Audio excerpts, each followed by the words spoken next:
Parliamentary committee बराए कौमी सलामती का इजलास खत्म। इजलास की सदारत स्पीकर कौमी असम्बली असद कैसर ने की। सियासी और पार्लियामानी क़यादत, रहनुमाओं और अरकान को ब्रीफिंग। सियासी और पार्लियामानी क़यादत ने ब्रीफिंग पर इत्मीनान का इजहार किया। ब्रीफिंग में सवाल जवाब का सेशन भी रहा। अरकान ने सिफारिशात पेश की। इजलास का एलामिया भी जारी।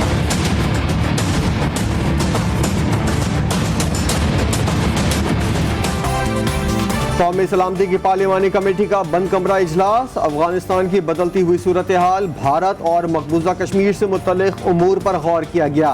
Army chief general Qamar Javed Bajwa, DGISI general फैज़ हमीद, वज़ीर ख़ारजा, वज़ीर दिफा, वज़ीर दाखिला, मुशीर कौमी सलामती, कायद हिज़्ब इख्तिलाफ और बिलावल भुट्टो ज़रदारी समेत दीगर अवामी रहनुमा भी शरीक।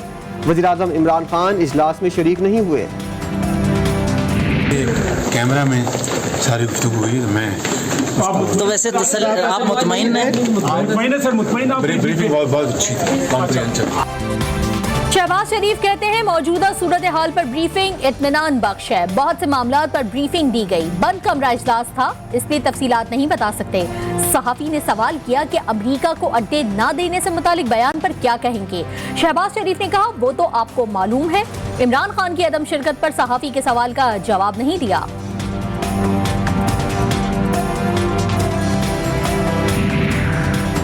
पार्लियामानी कमेटी बराए कौमी सलामती का बंद कमरा इजलास। बिलावल भुट्टो जरदारी का वज़ीर आज़म की अदम मौजूदगी पर एतराज़।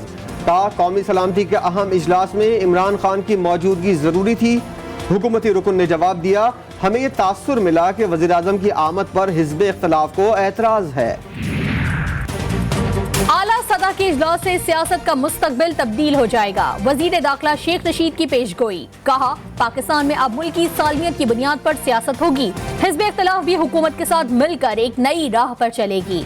इमरान खान ने हिज़्ब इख्तिलाफ की जानिब हाथ बढ़ाया है। ऑपोजिशन को अंदाजा हो गया है इमरान खान की हुकूमत 2 साल तक कहीं नहीं जाती।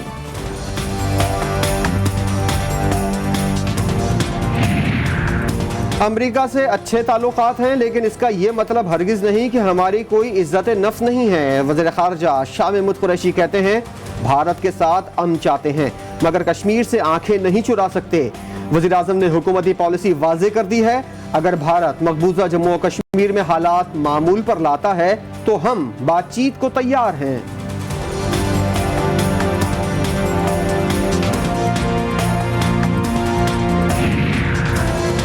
जितना भी दबाव हो चीन से ताल्लुकात में तब्दीली नहीं आएगी। वजीर आजम इमरान खान कहते हैं पाकिस्तान चीन के साथ ताल्लुकात को कभी कम नहीं करेगा। खित्ते में चीन और अमेरिका के इख्तिलाफात की वजह से पेचीदगियां पैदा होती हैं। सनक्याने के हालात पर चीनी मौक़िफ़ को तस्लीम करते हैं। यहाँ जो केस है हलीम आदिल शेख के खिलाफ वो बड़ा वाज़ेह है और उसके अंदर जो बातें लिखी हैं ख़त के अंदर, उन चीज़ों के होते हुए हलीम आदिल शेख को अगर ये गिरफ्तार नहीं करते हैं तो इससे ये बात वाज़ेह हो जाएगी कि नैब के जो मयार हैं वो मुख्तलिफ हैं। पीपल्स पार्टी के लिए मुख्तलिफ हैं और PTI के लिए मुख्तलिफ हैं। वज़ीर तालीम सिंध सईद गनी कहते हैं नैब कराची ने हलीम आदिल शेख के खिलाफ चेयरमैन नैब को खत भेजा। हलीम आदिल को गिरफ्तार ना किया गया तो वाज़ेह हो जाएगा नैब का दोहरा मयार है। नासिर हुसैन शाह ने कहा कि हिज़्ब इख्तिलाफ कटौती की एक भी तहरीक ना ला सकी। अपोजिशन ने सिक्योरिटी अमले से गैर मुनासिब रवैया रखा।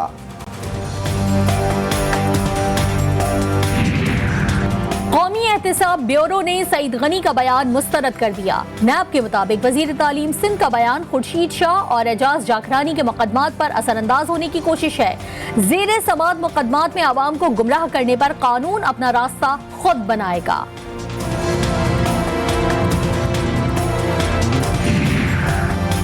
साबिक वज़ीर आला सिंध अरबाब गुलाम रहीम तहरीक इंसाफ में शामिल हो गए। वज़ीर आज़म इमरान खान से मुलाकात में मुल्क की सियासी सूरत हाल पर गुफ्तगू भी की।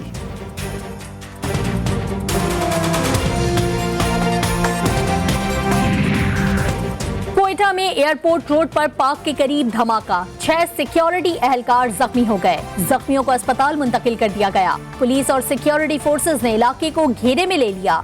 धमाके से करीबी इमारतों के शीशे टूट गए। वज़ीर दाखिला बलोचिस्तान मीर जिया लांगू की कोयटा धमाके की मजम्मत। भारत अफगानिस्तान की सरजमीन इस्तेमाल करके दहशतगर्दी करता है। अपने एक बयान में कहा कि दहशतगर्दी के वाकयात के ताने बाने भारत से मिलते हैं। कोयटा धमाके में पाक फौज के 6 जवान शहीद हुए। धमाके में 4 से 5 किलोग्राम धमाका खेज मवाद इस्तेमाल किया गया।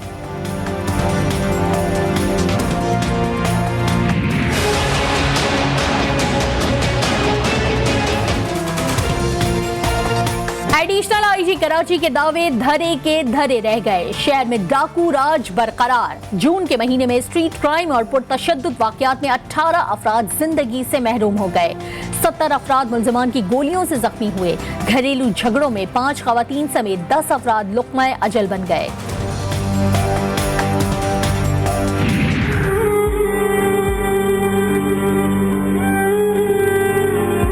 करमला पठाने शरीफा मतार इतने नास के पहुंचे है, कुछ दे दस्ते इधर आ गए हैं।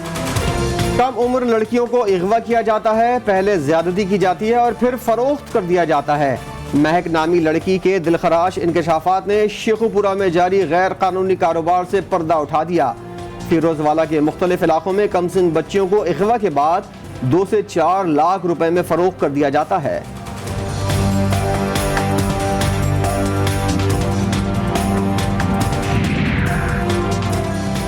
डराने धमकाने का वक्त गुजर गया। धौंस जमाने वालों का सर दीवारें चीन पर मारकर पाश पाश कर देंगे।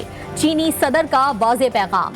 7 साला जश्न की पुरवकार तकरीब, भरपूर कुव्वत का मुजाहरा, तोपों और तैयारों से सलामी दी गई। शी जिनपिंग ने खिताब में कहा कि पंजा आजमा, चीन को कमतर न समझें। चीनी सदर ने ताइवान से मुकम्मल इल्हाक का इंदिया भी दे दिया।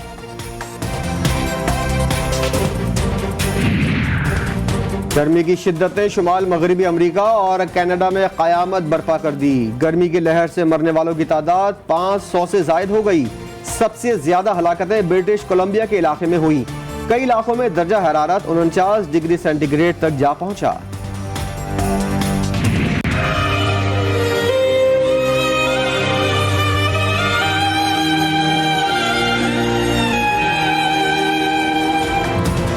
मारूफ अदाकार मोहम्मद अनवर इकबाल बलोच को मेवाशाह कब्रिस्तान में सुपुर्द खाक कर दिया गया। मरहूम की नमाज जनाजा बैतुल मुकर्रम मस्जिद गुलशन इकबाल में अदा की गई। रिश्तेदारों के अलावा शोबे से वाबस्ता शख्सियात की नमाज जनाजा में शिरकत। मरहूम ने कई मशहूर ड्रामों में अदाकारी के जौहर दिखाए थे।